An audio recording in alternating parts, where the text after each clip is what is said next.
So welcome back to Pinks Kitchen Tamil. இன்றைக்கி நம்ம கடலை மாவு வச்சு பேடா எப்படி செய்கிறதுன்னு தான் பார்க்க போகிறோம். இது ரொம்ப டெலிஷியஸ் அண்ட் ஹெல்த்தியான ஒரு தீபாவளி ஸ்வீட் ரெசிபி. ரொம்ப ஈஸியாக பண்ணிடலாம். ரொம்ப கம்மியான இன்க்ரீடியன்ஸ் தான் தேவை. ஸோ இந்த ரெசிபியை பார்க்குறதுக்கு முன்னாடி இதுக்கு தேவையான பொருட்கள் என்னென்னு பார்த்துட்டு வந்துடலாம்.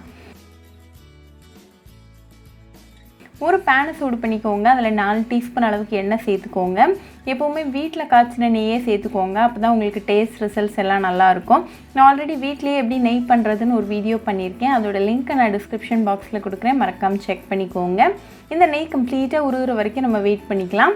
ஃப்ளேமை கடைசி வரைக்கும் லோவில் வச்சுக்கோங்க. இப்போ நெய் கம்ப்ளீட்டாக உருகியாச்சு. இது கூட 1 கப் அளவுக்கு கடலை மாவு சேர்த்துக்கோங்க. இதை நல்லா மிக்ஸ் பண்ணி விட்டுருங்க. அட்லீஸ்ட் ஒரு 10 மினிட்ஸ் நல்லா லோ ஃப்ளேமில் ரோஸ்ட் பண்ணுங்கள்.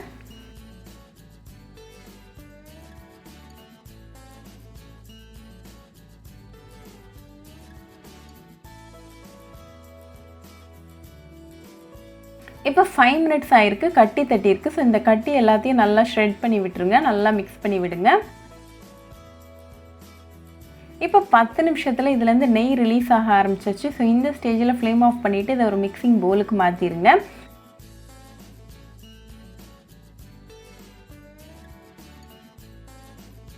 இது ஒரு 10 நிமிஷம் அப்படியே இருக்கட்டும்.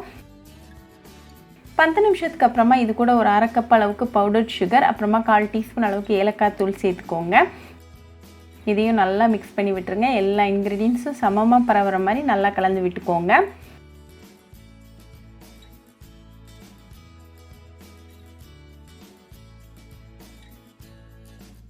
இப்போ இது கூட 1 டீஸ்பூன் அளவுக்கு நெய் சேர்த்துட்டு நல்லா மிக்ஸ் பண்ணிக்கோங்க.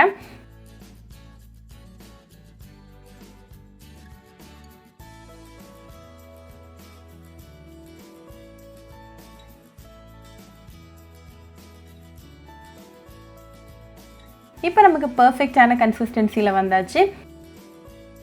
இதுலேருந்து சின்னதாக ஒரு போர்ஷன் எடுத்து நல்லா ஸ்மூத் பாலாக உருட்டிடுங்க.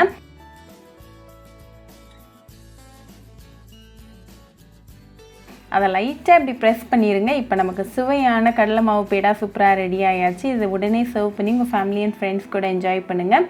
ரொம்பவே ஈஸி, ஹெல்தி அண்ட் டெலிஷியஸான ஒரு ஸ்வீட் ரெசிபி. ஸோ கண்டிப்பாக அந்த கடலை மாவு பேடா ரெசிபி இந்த தீபாவளிக்கு உங்கள் வீட்டில் ட்ரை பண்ணி பாருங்கள். ட்ரை பண்ணிவிட்டு எப்படி இருந்துச்சுன்னு எனக்கு கமெண்ட்ஸில் சொல்லுங்கள். ஒரு சூப்பரான ரெசிபியோடு உங்களை பார்க்குற வரைக்கும் பாய் ஃப்ரெண்ட்ஸ். உங்களுக்கு இந்த வீடியோ பிடிச்சிருந்தா லைக் பண்ணுங்கள், ஷேர் பண்ணுங்கள், கமெண்ட் பண்ணுங்கள் அண்ட் மறக்காமல் சப்ஸ்கிரைபும் பண்ணிடுங்க. கூடவே பக்கத்தில் இருக்க பெல் ஐக்கானையும் கிளிக் பண்ணிக்கோங்க. அப்போ தான் நான் போடுற வீடியோஸ் எல்லாம் உங்கள் நோட்டிஃபிகேஷனில் வரும்.